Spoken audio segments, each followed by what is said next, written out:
Hey guys, I'm Lindsay, and in today's video, I'm going to be making a spider sona, or like, more of a Spiderverse OC. Okay, like every other artist I saw across the Spiderverse, and I was super amped up to make a spider sona. I redesigned what my suit would look like, and I had a lot of fun. But I thought it would be even more fun and interesting to make a completely different Spider-Man character, as opposed to just making a suit that looks cool. So yeah, let's get into it. For the hero under the mask, we have Aqua, a college student who is majoring in photography and environmental science, with maybe a minor in marine biology. Aqua loves being outside and swimming, and during one late night swim, her whole life would change. Runoff from a nearby factory recently impacted the local ecosystem, including several species, but everyone is unaware of this. As Aqua is peacefully floating, she feels a painful pinch on her hand and jolts up to see what looks like a spider drifting down into the black water. Shaken, Aqua decides to head home and go to bed. Her body aches throughout the night. Aqua doesn't feel different when she wakes up, but when she goes to swim the next day, something has changed. She's faster, almost gliding through the water frictionless with no energy needed to do so.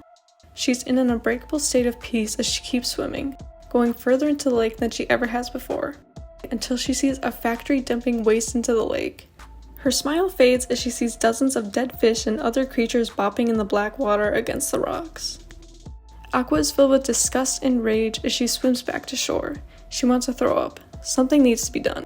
And so her journey to try and preserve the lake begins, and it never really stops as she expands to preserving other ecosystems. After getting a sense of Aqua as a character, I wanted to understand her powers more before getting into the suit, because I feel like the powers would just correlate with what's going on with the suit. I wanted Aqua to have typical Spider-Man powers, like she can climb walls, shoot webs, and she also has increased stamina and strength, which comes in handy when she's swimming. But in terms of her own little set of powers, I wanted her to be able to hold her breath and swim faster, and she has different webs than the typical Spider-Man. The typical webs are normally very strong and sticky, and I wanted Aqua to have more gel-like webs that are more malleable so she can make things with them. I wanted her to be able to make herself a mask to breathe underwater with, and she also might use some webbing on her hands to swim faster. I also imagine that the webs aren't necessarily a great advantage outside of the water. Because they're gel-like, they just kind of splat everywhere, and they're more used as a diversion as opposed to being able to tie people up with them or swing from them.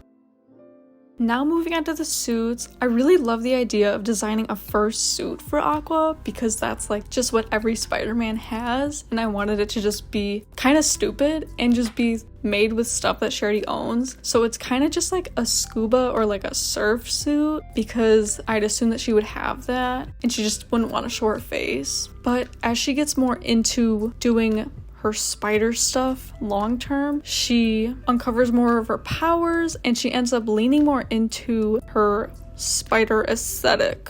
Being that I wanted Aqua to have such a strong underwater vibe, I wanted to make the fursuit kind of fishy and just look like it was meant to be underwater. And so I did that, and I really like how just one of these drawings came out. The second one, the middle one, I don't know why that turned out so good to me, and I just went and I finalized it. I was like, this is peak, this looks so good, it makes sense. But as soon as I put it up in the lineup, I kind of hated it, and it just did not feel like Aqua, so I had to go back and revisit it, which was fine. So I revisited it, and I ended up just kind of taking the best parts, in my opinion, of that suit, and also just dialing back on the fin vibe that I was going with. I added the fins to have a more unique silhouette, but I don't think it was working as well as I initially thought it was.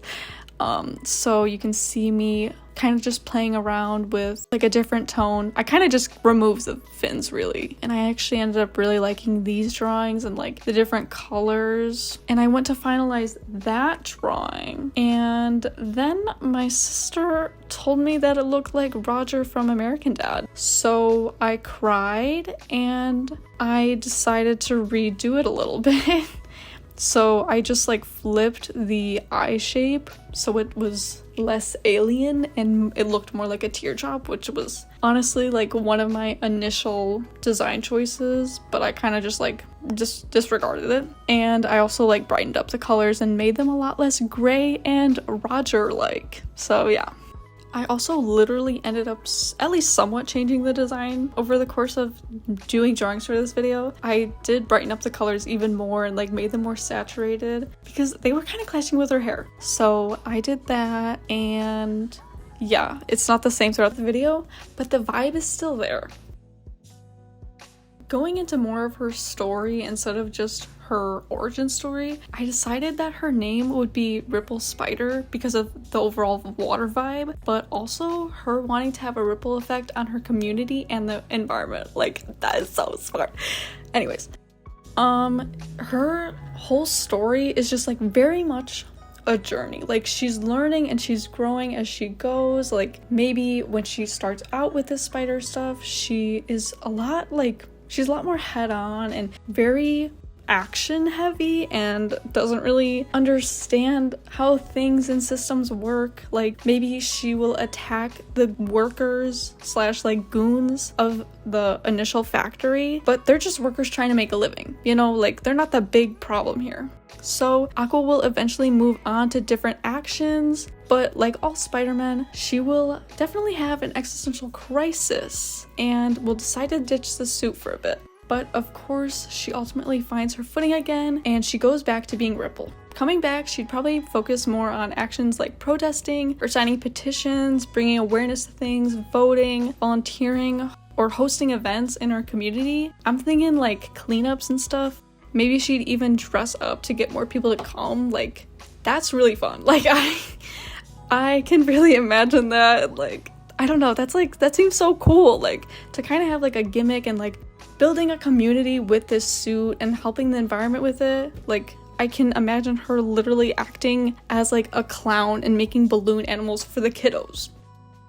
Okay, did this video just kind of turn into me making a climate activist character who just so happens to be Spider-Man? Yes, of course. But I think that this really just gives her a lot more depth to her character. It's just interesting how Aqua will have to look out for a different type of little guy. Like, she's worried about all life and not just humans. And there's so many like layers to issues in sustainability. So if I didn't cover all of it, might be, I know. Okay, that's all that I have for today. I hope that you guys enjoyed. I don't know if I'm gonna continue with my improvement journey thing that I started here on YouTube because it's kind of boring to watch in my opinion, but I hope that you guys enjoyed watching me struggle to make this spider suit and the spider person, even though I literally spent so much more time on the story than the design. But you know, it came out good, it was fun, and I don't really care. Also, maybe like visit my Instagram or like subscribe to this channel. I don't know. Okay, bye.